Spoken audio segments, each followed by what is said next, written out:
마르코가 전한 거룩한 복음입니다.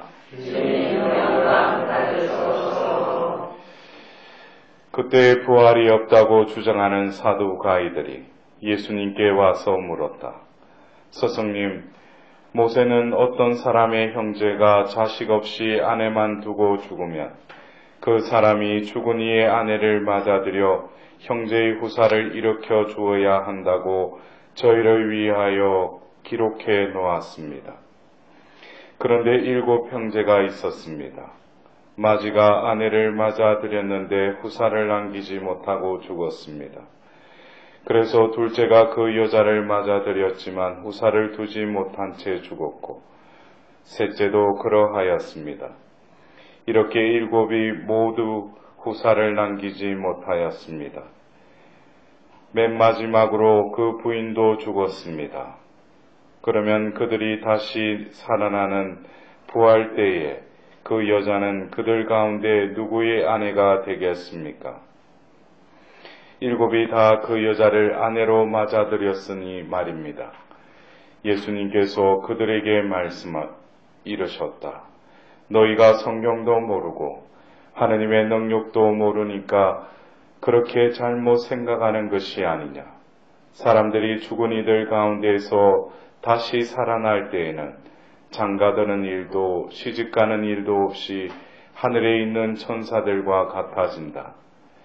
그리고 죽은 이들이 되살아난다는 사실에 관해서는 모세의 책에 있는 떨기나무 대목에서 하느님께서 모세에게 어떻게 말씀하셨는지 읽어보지 않았느냐. 나는 아브라함의 하느님, 이삭의 하느님, 야곱의 하느님이다 하고 말씀하셨다. 그분께서는 죽은 이들의 하느님이 아니라 산 이들의 하느님이시다. 너희는 크게 잘못 생각하는 것이다. 주님의 말씀입니다. 그리스도님 찬미합니다.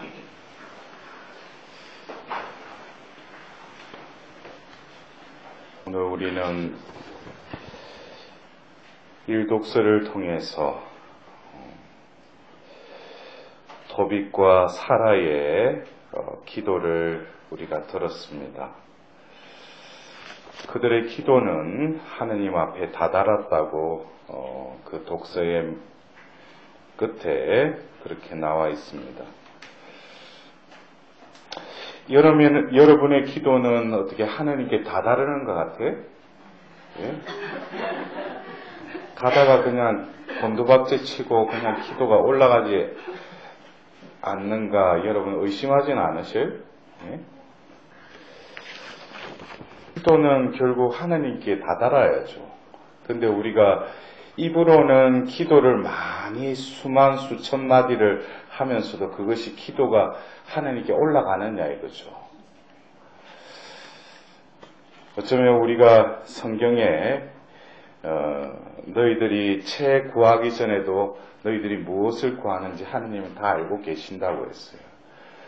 속을 다 꿰뚫어 보시는 하느님께서 어떤 이들은 백날 기도해도 그 기도가 분명히 기도랍시고 하는데 그 기도가 하느님 의존에 도달하지 않고 어떤 이들은 기도라기보다도 어떤 울부짖음 자신에 대한 어떤 존재에 하느님께 대한 낱낱한 고백을 했을 뿐인데 그것이 기도가 그냥 하느님께 간합되는 경우가 있습니다. 하나님은 그런 것 같아요. 잘 모르지만 저도 알아가는 중이지만 하나님은 어떤 축복을 또 응답을 받을 그 사람이 그것을 받을 그릇이 있느냐 이거죠. 그냥 우리가 기도하면 응답해 주시겠지. 근데 자신은 받을 준비가 아직 안 되어 있다는 거죠. 제가 하느님께서 파견하신 곳에 가서 제가 말씀을 전할 때 보면은 크게 어떤 노선이 있어요. 많은 우리가 이 교회 안에서 행해지는 가르침을 보면은 어떻게 하면 잘 살 수 있고, 어떻게 하면 또 자신이 삶을 살아가는데 또 자신의 마음에 있는 여러 가지 문제들, 상처들 이런 거를 어떻게 해결할 수 있고. 근데 저는 그런 것들을 과거에 그런 식으로 강의를 했는데 분명히 그 사람들이 제 강의를 듣고 앞에서 어떤 비전도 하고 그랬는데 그 사람들의 삶이 바뀌지 않는 것을 어떤 사람들은 바뀌는데 어떤 사람은 맨날 뭐예요? 문지방 닫듯이 모임 있다면 오르륵 가가지고 또 거기 앉아 있어. 그 정도 들었으면은 이제는 삶이 바뀌어야 되는데 키는 고급이 되면서 뭐예요? 삶은 바뀌지 않아요. 예? 그 왜 앉아있어요 그게? 예? 불 좀 켜셔. 예, 이제 조금 이제 반응이 오네. 예, 그래요. 그래서 제가 잘 살아야 된다. 어떻게 하면 신앙생활을 잘할 수 있다. 이거 이전에 우리 그리스도교는 뭡니까? 하나님은 왜 성경을 통해서 왜 이렇게 두꺼운 책을 우리에게 왜 그렇게 전해주셨어요? 우리는 성경을 읽으면서 무엇을 봐요? 하나님은 말씀하신 걸 이루신다는 거죠. 근데 내가 이루려고 노력하는 것보다도 하나님은 구원의 역사에서 뭐예요?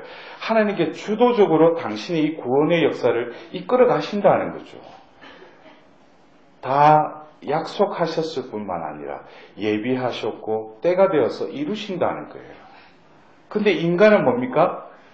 그 하나님의 약속이 이루어지기까지 하나님은 당신의 그 주도하에서 그것을 이루어 가시려고 하는데 원죄의 흔적인 우리에게는 또 뭐가 있어요? 자기의 뜻과 계획이 있는 거예요.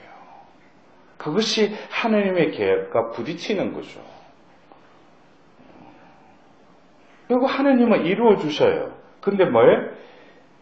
자기가 살아있는 한에서는 뭐예요? 그 기도는 온전히 나에게 내가 올린 기도뿐만 아니라 나에게 다가오는 그 기도의 응답도 뭐예요? 나에게 온전히 임하지 않는다는 거죠. 이것을 여러분들이 오늘 토빗의 기도를 보셔요. 토빗이 얼마나 삶이 어떻다는 것은 우리는 또 그 토빗기의 그 서론부터 해서 그분이 남의 눈을 의식하지 않고 자성과 또 그 하나님의 뜻대로 살아가려고 했던 그가 갑자기 보면 뭐예요? 눈이 멀어버렸죠. 응? 그런 상황 속에서 4년이라는 시간 동안 어떻게 보면 암흑의 헤매임에서 그러나 뭐예요? 마음의 그 끈은 하나님과의 그 관계의 끈은 놓질 않았다는 거죠. 그래서 오늘 바치는 이 기도가 하나님께 하소연하는 기도가 아니에요. 그의 어떤 기도문에는 기도의 내용에 보면은 하나님께 탓을 돌리는 기도를 하지 않는다는 거예요. 그와 반면에 뭐예요? 자신에게 베푸신 하나님의 그 자비의 역사를 또렷이 해석하고 재조명하고 있다는 거죠. 여러분들은 어쩌면 내 인생이라고 해서 내가 해석하고 내가 단정지은 삶의 역사는 있을지 모르지만 그 사람 레파토리는 매번 술 한잔 먹고 하면 뭐예요? 레파토리가 뻔해요. 근데 내가 신앙을 가지게 되고 하나님과의 관계가 이제 형성이 됐으면 뭐예요? 삶의 이 모든 스토리가 그 생명을 주관하신 그분이 나에게 생명을 주셨을 뿐만 아니라 오늘 이 있기까지 이끌어오신 그분의 역사로 바꿔야 돼요. 내가 지금 해석하고 단정짓는 역사는 뭐예요? 내가 살아왔는 역사라는 거죠. 그것은 내 눈으로, 내 생각으로, 내 견지에서 해석하고 있는 그 역사예요. 예?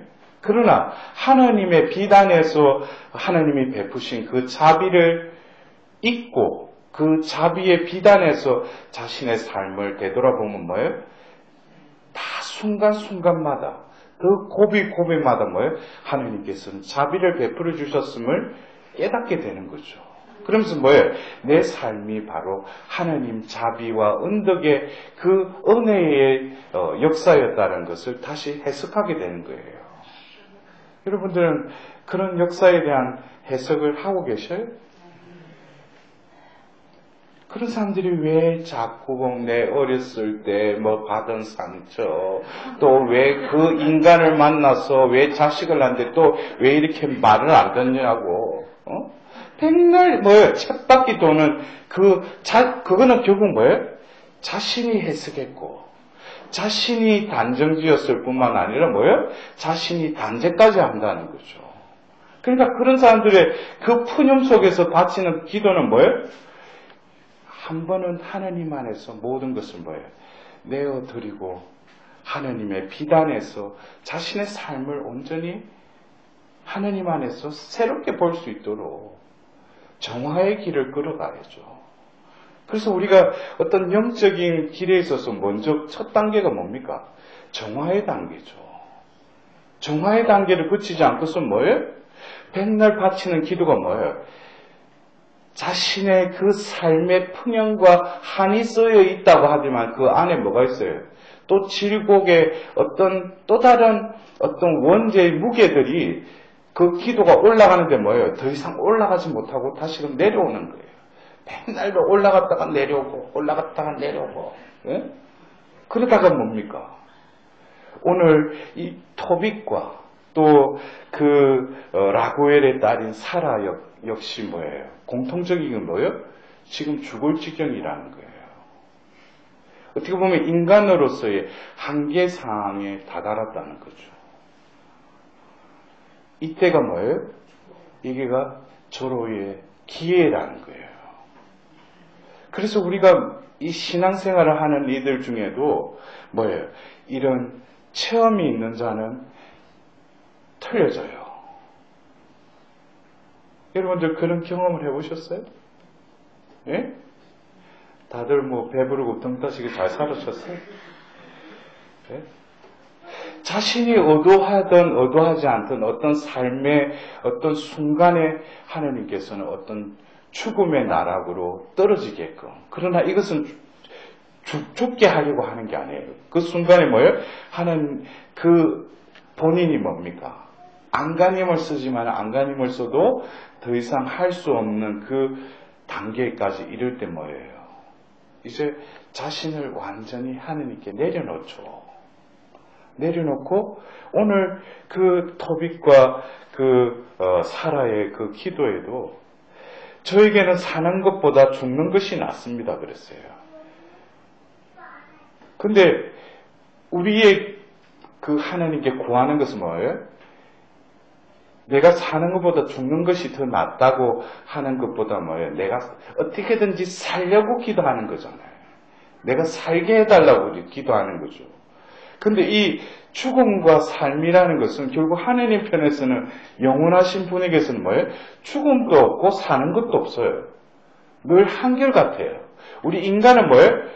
죽는다 산다는 어떤 그 죄악의 결과에 죽음이 우리를 갈라놓았기 때문에 죽음과 삶이 이분법적으로 생각하지만 하나님 안으로 들어가면 뭐예요? 삶도 죽음도 아무것도 아니죠. 그러나 뭐예요? 죽는다는 것은 결국 나라는 존재가 하나님 앞에서 어쩌면 모든 것을 내려놓고 당신 뜻대로 해달라고 완전히 의탁의 단계로 넘어가는 어떻게 보면 새로운 도약의 그 순간이라는 거죠. 그래서 우리가 그 마르타에게 라자로 오빠가 죽고 나서 예수님께서 가셔서 그 요한복음 11장 25절에 예수님께 뭐라고 하셔요? 나는 부활이요 생명이다 그러죠.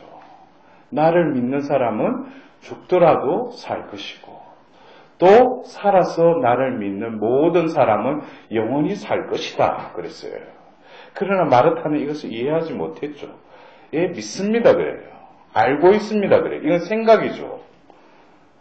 그러나 결국 죽었던 라자로를 다시금 소생시키는 걸 보고 뭐예요? 실제로 이게 현실화된 거죠. 우리가 살아가면서 어쩌면 이 죽음과 이 삶이라는 이것을 뛰어넘는다는 것보다도 이것을 얼마나 연결시키는 것도 우리에게 있어서는 뭐예요? 또 다른 숙제라는 거예요. 삶의 숙제라는 거죠. 죽음이 끝이 아니라는 거예요. 삶의 끝이 아니라는 거죠. 이것은 뭐예요? 이어져 있다는 거죠. 이게 뭐예요? 부활하신 예수님으로 인해서 이 모든 것이 확정된 거죠. 우리 그리스도인에게서는 뭐예요? 죽음도 삶도 별반 차이가 없죠. 그래서 우리가 이 부활 신앙을 가지고 있다면 어떻게 하겠어요? 내가 진정 매 순간 매 순간 내가 죽고 예수님께서 다시 일으키셨던 그 영이 내 안에 살아계신다면 뭐예요? 이 순간에 내가 죽고 묻힘으로써 또 뭐예요? 하나님께서 나를 다시 일으켜 세워주신다는 거예요. 이것이 어쩌면 우리가 오늘 예수님께서 그분께서는 죽어있는 이들의 하느님이 아니라 죽은 이들의 하느님이 아니라 산 이들의 하느님이시다 그랬어요. 죽은 이들은 뭐겠어요? 죽은 이들은 뭐겠어요? 하느님과 아무런 교통이 없는 자들이죠. 자신의 유한성 안에 갇혀있는 자들이죠. 그들에게서 뭐겠어요? 매번 하느님께 바치는 기도가 잘 살게 해달라고 기도하죠. 그러나 살아있는 산이라는 것은 뭐겠어요? 이 사람은 어떻게 보면 현실적으로 내가 똑같이 육신이라는 이것을 가지고 살아가지만은 이것이 다가 아니라는 거예요. 그러면은 내 순간순간에 닥쳐오는 여러 가지 삶의 환난과 역경과 그 순간순간마다 나는 어떻게 돼요? 진정 산이로서 남아있으려면은 나가 어떻게 돼요? 죽어야 돼요. 그럴 때 하느님이 나를 터치해 주시죠. 이것이 뭡니까? 부활신앙이라는 거예요. 내가 잘 살기 위해서 내 사는 동안 어떻게 하면은 내가 고통 안 받고 시련 안 겪기 위해서 바치는 그 기도는 엄밀히 따지면 하느님이 들어주시기도 하시지만 영원한 생명으로 이어지지 않는 기도라는 거죠. 그러나 뭡니까? 이 순간에 내가 바치는 이 기도가 영원한 생명으로 이어져 있는 그곳으로 향하는 기도가 되려면 어떻게 돼요? 내가 이것으로 인해서 무엇을 잘 되고 잘 먹고 잘 살게 해달라고 하기보다는 뭐예요? 하나님께 온전히 모든 것을 내어드리는, 봉헌하는, 의탁하는 그 기도로 나아갈 때 그 기도는 똑같이 바치는 기도지만 어디로 이어져요? 영원한 생명으로 그 숨통이 트여지는 기도로 나아갈 수 있다는 거예요. 여러분들 어떤 기도를 바치고 계셔요? 오늘 또 와서 매번 하는 그 지향을 가지고 하나님께 구하고 계셔요? 오늘 그 토빗과 사라는 죽음 직전 단계에 이르는 그 고통 중에 하나님께 기도를 바치고 계셔요. 이 사라 역시 뭐예요? 지금 그 7 남자와 합방하기 전에 뭐예요? 남편이 다 죽어버리는 거예요. 얼마나 이건 황당무계한 거죠. 그래서 목이 뭐예요? 죽으려고 하죠. 근데 또 뭐예요? 아버지를 또 생각해요. 이것은 뭡니까? 나를 위한 그것보다도 뭐예요? 이타적인 남을 생각하는 그 마음, 이것이 진정 내 기도에 들어가 있느냐 이거죠. 내 것, 내가 잘 살기보다는 뭐예요? 이웃을 배려하고 이웃이 잘 되기를, 이웃이 피해받지 않기를, 그러한 마음의 여유가 있을 때 뭐예요? 또 그 기도는 하나님께 다다른다는 거죠. 여러분들, 우리가 산이로서의 삶을 살아가기 위해서 진정 하나님께서는 아까 제가 서두에 말씀드렸지만 우리가 지난주 토요일도 우리가 사도들의 모후에 밤을 하고 또 성령 전야 미사를 봉헌하면서 하나님은 당신의 구원 계획을 완성하기까지 당신이 필요로 하는 영혼들은 어떤 영혼이겠어요? 그것은 온전히 당신의 그 생명이 당신이 머무를 수 있는 곳이 있는 그 영혼들을 찾아 헤매신다는 거죠. 그들에게는 뭐예요? 내 것으로 가득 차 있는 곳에는 하나님이 찾아와도 그분이 문을 두드려도 열어줄 문도 없을 뿐만 아니라 거할 장소도 없다는 거죠. 그러나 뭡니까? 하나님이 찾아오시는 그 영혼은 온전히 당신을 자신을 봉헌드리고 의탁의 삶을 살아가는 그 영혼들 뭐예요? 하나님이 오시면 들어갈 문이 있을 뿐만 아니라 거할 장소도 내 영혼에 마련되어 있기 때문에 늘 하나님은 그 영혼과 교통하시는 거죠. 그래서 우리가 잘 살고 내가 어떻게 하면 이 문제를 해결하려고 하는 그러한 생각보다도 어떻게 내 마음 안에 내 존재 안에 하나님이 깃들일 수 있도록. 왜? 왜 그래요? 하나님은 모든 것을 하실 수 있는 분이니까. 이 종이 한 장 차이죠. 내가 모든 것을 주도권을 잡고 있으면서 드리는 기도가 아니라 온전히 나는 죽고 피워드린 상태 속에서 드리는 기도는 뭐예요? 그 기도는 즉시 올라간다는 거예요. 여러분들 그래요. 우리가 어떤 경우에는 기도를 하고 매번 머릿속에 마음속에 뭐예요? 그것을 염두에 둬요. 근데 그것이 필요치 않다는 것이 아니라 그것을 우리가 하나님께 기도했으면은 이제는 내 것이 아니잖아요. 여러분 생각해 보세요. 내가 기도 지향을 해가 그 기도를 바쳤으면 하나님 알고 계시죠. 그리고 하나님의 주도권에 맡겼으면 더 이상 내가 그거를 잡고 짐처럼 내가 짊어지고 있을 필요가 없다는 거죠. 다 내어드렸기 때문에. 그러니까 나라는 존재는 뭐예요? 비어있는 것이 최적의 상태라는 거예요. 그래서 하나님께서 저를 통해서 자꾸 이렇게 말씀케 하시는 거는 뭐 잘 살아라, 어떻게 하면 해결이 된다, 이런 것보다도 뭐예요?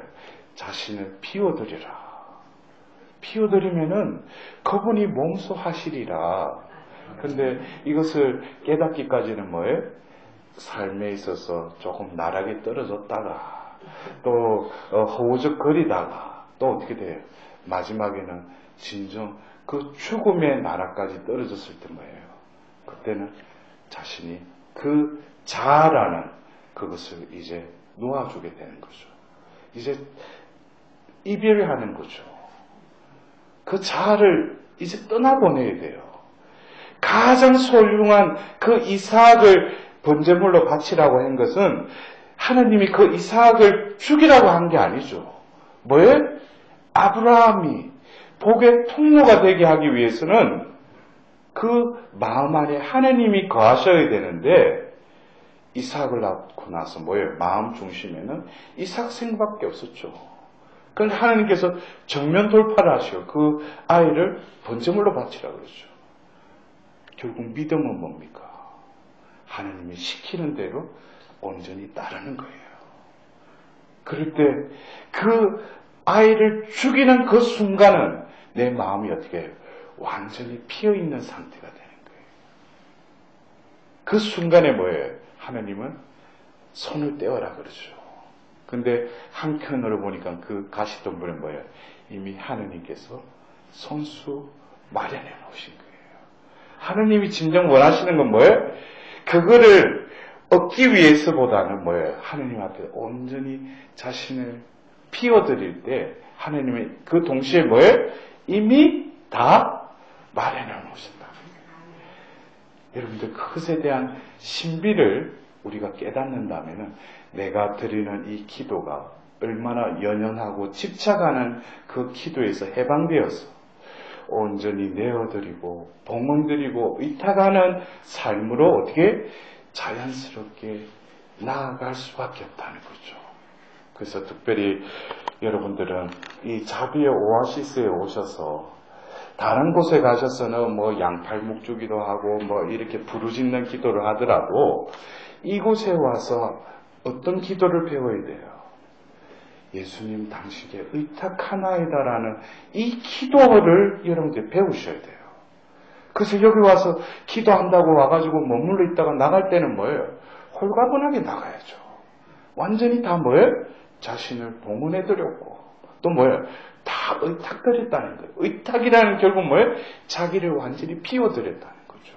그래서 여러분들 이 자비 오아시스에 왔을 때 나가실 때는 체중계는 아니래도 나의 영적인 어떤 누가 개발을 하면 그걸 한번 가면서 얼마나 내려놓고 가는지 그걸 한번 여러분들 스스로 한번 이렇게 마음을 한번 이렇게 살펴보십시오.